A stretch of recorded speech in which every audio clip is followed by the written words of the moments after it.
السلام عليكم يا أغلى متابعين. اليوم غنشارك معكم واحد السر طبيعي وفعال بزاف باش تخلصوا من مشكل الشخير والتهاب الجيوب الأنفية في دقائق معدودة. هاد الزيوت اللي غنهضروا عليها اليوم عندها مفعول سحري في تنظيف الأنف من الداخل والعلاج للانسداد اللي كيسبب لكم الإزعاج والصعوبة في التنفس أثناء النوم. المكونات بسيطة ولكن المفعول ديالها قوي بزاف، والهدف هو الرجوع للتنفس الطبيعي والمريح بمكونات أساسية ومن قلب الطبيعة. المكون الأول والأساسي هي زيت حبة البركة. تقدروا تستعملوا النوع الفاتح أو النوع الغامق على حسب المتوفر، واخا النوع الغامق كيكون مجهد أكثر في الحرارة ديالو. المكون الثاني هو زيت السمسم الجلجلان، وهاد الجوج خاصهم يتخلطوا بنسب متساوية. مثلا إلا درتو 50 غرام من زيت حبة البركة تزيدوا عليها 50 غرام من زيت السمسم. خلطوا هاد المكونات مزيان في قنينة ديال الزاج باش تحافظوا على الجودة ديالها وما تتفاعلش في البلاستيك. طريقة الاستعمال هي أنكم كديروا قطرات من هاد الخليط في كل فتحة ديال الأنف بمعدل 5 ديال القطرات في كل جهة. منين تكثروا الزيت رجعوا راسكم للور واحد دقيقة أو جوج باش الزيت يتوزع مزيان في التجويف الأنفي ويوصل لكاع المناطق الملتهبة من الداخل. هاد العملية غتساعدكم باش تفتحوا الممرات التنفسية وتخلصوا من الشخير المزعج،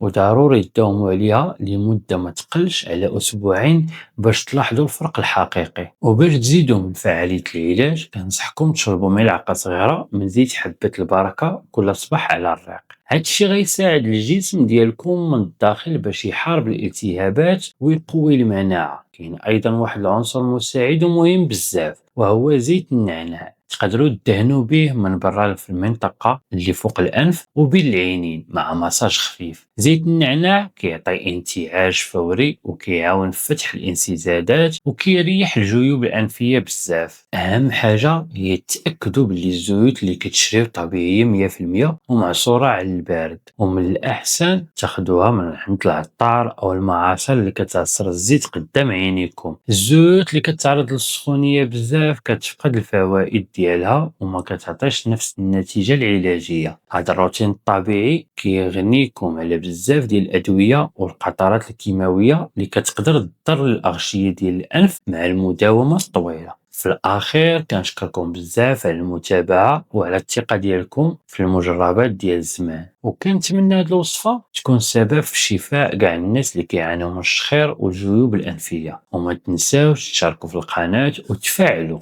الجرس باش يوصلكم ديما الجديد ديالنا من الوصفات الناجحة. تهلاو في ريوسكم وفي صحتكم، ونتلاقاو في فيديو جديد إن شاء الله مع سر جديد من أسرار زمان. بسلام عليكم وخليت لكم الراحة والسكينة.